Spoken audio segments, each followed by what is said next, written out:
मंच पर व्यासपीठ पर विराजमान परम सिद्धे आचार्य प्रदीप सुंदर जी महाराज, ये हमारे बड़े भाई हैं और हमें अपने अनुज की तरह ही प्रेम करते हैं। और इस कथा को आयोजन कराने वाले श्री सतपाल जी को मैं बहुत बहुत धन्यवाद दूंगा, जिन्होंने इस जनसमूह को एकत्रित किया है। आज सुबह ही यहाँ पर जो पंडाल में मौजूद है हमारे बड़े बुजुर्ग माताएं बहनें, उन सबके चरणों में वंदन अभिनंदन करते हुए मैं केवल एक ही बात कहना चाहूँगा। सुबह आचार्य जी ने फोन किया था हमारे पास, तो हमें केवल एक ही दिन मिलता है इतवार का, उसमें भी हमने आचार्य जी से निवेदन किया, हमने कहा कोशिश करेंगे आने की, लेकिन हमारे आचार्य जी का इतना स्नेह है जिसके लिए मैं रोक नहीं पाया अपने आप को और कई काम छोड़ के आना पड़ा।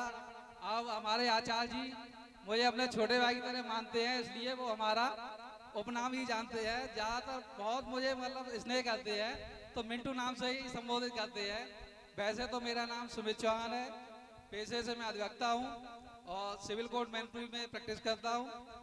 तो मैं यही कहना चाहूँगा कि जैसा कि आचार्य जी ने मेरे बारे में जो प्रशंसा की है, उस प्रशंसा का मैं पात्र तो नहीं हूँ, लेकिन अपने आचार्य जी के द्वारा दिए गए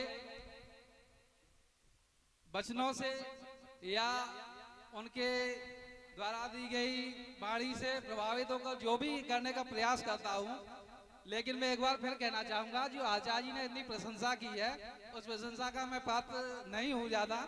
मैं आपके क्षेत्र के ग्राम सारा से ही हूँ और आदरणीय आचार्य जी से हम लोगों के कम से कम 20 वर्ष पुराने संबंध हैं।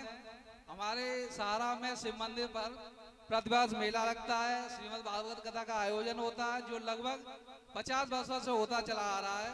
उसमें हमारे आदरणीय प्रदीप सुंदर जी महाराज जी के गुरुदेव भी आए हैं वहाँ पहले, उनके साथ में ही पंडित जी सहायक के रूप में आए थे। तब से ही पंडित जी से हम लोगों का स्नेह बराबर जुड़ा हुआ है।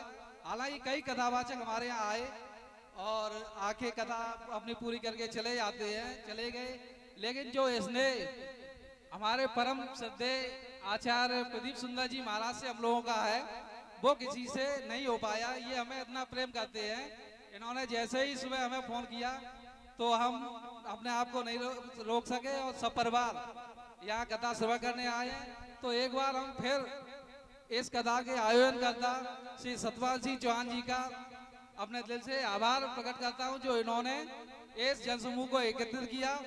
कथा हर कोई सोचता है कि हम कथा करा लें, लेकिन ये संभव नहीं हो पाता है। ये संभव तभी होता है जब भगवान की इच्छा होती है। बहुत से लोग ऐसे होते हैं जो अपने जीवन में एक कथा नहीं करा पाते, तो ये भगवान की जब विशेष कृपा होती है तभी हम लोग एकत्रित हो पाते हैं और ये हम लोगों को भगवान की कथा सुनने का सौभाग्य प्राप्त होता है।